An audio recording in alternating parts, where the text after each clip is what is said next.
Budget 2019 में केंद्र सरकार ने फैसला ये लिया था कि जितने भी इंटरनेशनल अगर टूर के लिए कोई जाते हैं या ट्रिप के लिए जाते हैं तो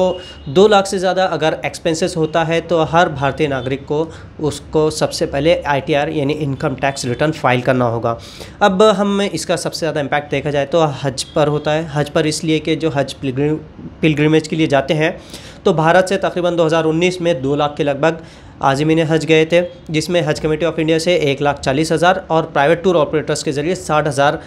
हाजियों ने हज अदा किया। 2020 में भी तकरीबन 2 लाख हाजियों ने या फिर आज़मीन हज ने फॉर्म भरा था, लेकिन कोविड-19 की वजह से, कोरोना की वजह से सभी के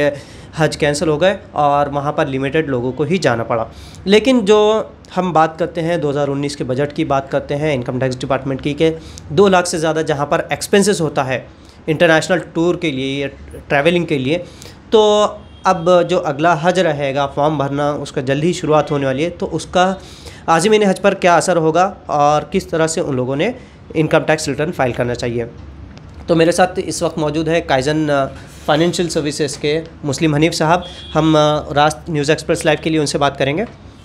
न्यूज़ एक्सप्रेस लाइव में आपका इस्तकबाल है जी। अस्सलाम वालेकुम। सब देखिए, अभी 2019 का जो बजट आया था उसमें हर किसी को कंपलसरी किया है कि अगर 2 लाख से ज़्यादा वो अगर उनका एक्सपेंसेस होता है इंटरनेशनल ट्रैवलिंग के लिए, तो उस बारे में हाजियों पर क्या असर पड़ सकता है। देखिए सर, बिल्कुल आप साहब, जो लोग 2021 में हज के लिए जाने वाले, ये तो इफेक्टिव 2020 के हज के लिए होने वाला था, लेकिन कोविड-19 की वजह से डिले हो गया। अब 2021 में जो लोग हज के लिए जाने वाले हैं, गवर्नमेंट का नोटिफिकेशन इस रिगार्डिंग ये है कि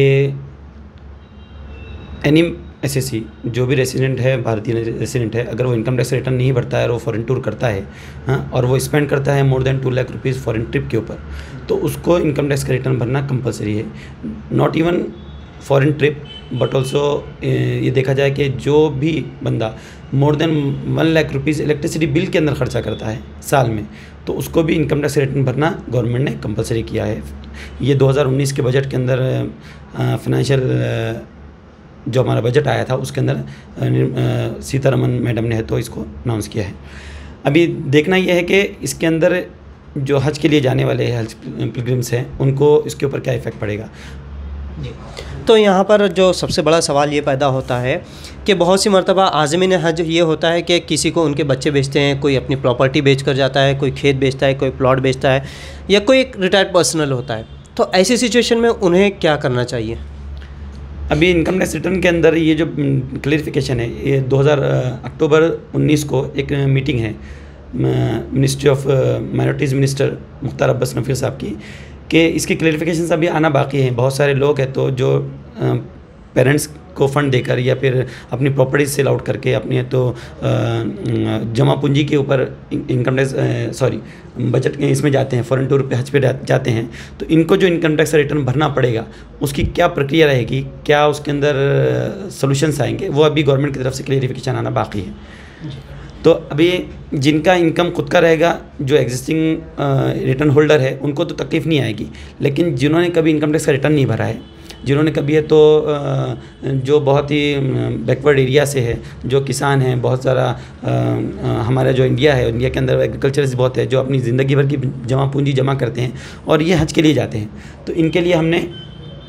एक ऑफ़र रखा है कि भाई वो फ्री ऑफ कॉस्ट हमसे इनकम टैक्स रिटर्न भरवा सकते हैं। हम उनका इनकम टैक्स का जो रिटर्न है हज के लिए वो फ्री ऑफ कॉस्ट भर देंगे। ख़ास तौर से हम मराठवाड़ा की बात करते हैं, खिदमत जहाज कमेटी के ज़रिए से औरंगाबाद जो एयरपोर्ट है यहाँ से तकरीबन 2000 के लगभग हाजी हर साल जाते हैं।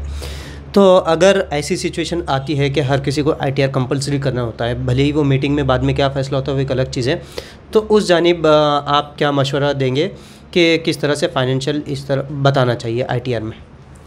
देखिए, इनकम गवर्नमेंट का एक ही पर्पज़ है कि इनकम टैक्स का रिटर्न भरने के पीछे कि गवर्नमेंट चाहती है कि हर नागरिक जो भी एक्सपेंडिचर कर रहा है उसका सोर्स ऑफ रेवेन्यू क्या है। गवर्नमेंट चाहती है कि भाई उसका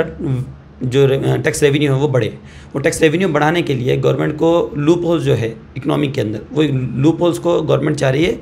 ख़त्म करना। तो जो ब्लैक मनी है वो ब्लैक मनी को ख़त्म करने के लिए गवर्नमेंट कंपलसरी की है इनकम टैक्स रिटर्न भरने के लिए। होता ये है कि बहुत सारे लोग एक्चुअल में इनकम टैक्स रिटर्न भरते हैं, लेकिन जो ट्रांजेक्शन होना चाहिए बाय बैंक होना चाहिए। प्रॉब्लम यह है कि हमारे बहुत सारे लोग अपने उनके जो बच्चे हैं वो हज के लिए भेजते हैं अपने पेरेंट्स को, लेकिन जो ट्रांजैक्शन है वो कैश में होने की वजह से ये डिटेक्ट नहीं होता है कि पेरेंट्स को बच्चे भेज रहे हैं, उनकी इनकम ऑलरेडी है। तो उस चीज़ को ऑनलाइन ट्रांसफ़र करने के बाद ये सारे ट्रांजैक्शन जो है वो ऑनलाइन होने की वजह से फिर सारा का सारा पिक्चर गवर्नमेंट को भी क्लियर होगा कि जो इनकम हो रही है, जो भी हज के लिए जा रहे हैं, वो सोर्स ऑफ इनकम कहाँ से जनरेट हो रही है और कहाँ जा रही है। तो मुस्लिम हनीफ साहब ने बहुत अच्छे से हमें बताया कि किस तरह से इनकम टैक्स रिटर्न वगैरह फ़ाइल करना है। लेकिन अगर किसी को लगता है, और उन्होंने एक ऑफ़र भी दिया है न्यूज़ एक्सप्रेस लाइव के माध्यम से, सबसे अहम चीज़ ये है कि काइजन मल्टी सर्विसेज जो फाइनेंशियल सेक्टर में काम करता है, तो उनकी जानिब से जो भी आज़मीन हज रहेंगे, अगर वो फॉर्म भरने से पहले उनका इनकम टैक्स रिटर्न फाइल करना है, तो वो free of cost services provide करने के लिए यहाँ पर है। मैं सिर्फ आखिर में आपसे आपका एड्रेस या कॉन्टैक्ट नंबर जो आप दे सकते हैं ताकि आज़मीन हज आप तक पहुँच सके, उस बारे में। जी ज़रूर, आप हमें कॉन्टैक्ट कर सकते हैं। काइजन प्रोफेशनल सर्विसेज आप गूगल पर भी डालेंगे तो हमारा address block D25A Motiwala trade centre opposite HDFC bank Nirala Bazaar है, औरंगाबाद। और हमारा कॉन्टैक्ट डिटेल है, लैंडलाइन नंबर 0240-235-7080 और मोबाइल नंबर है 8070-227080।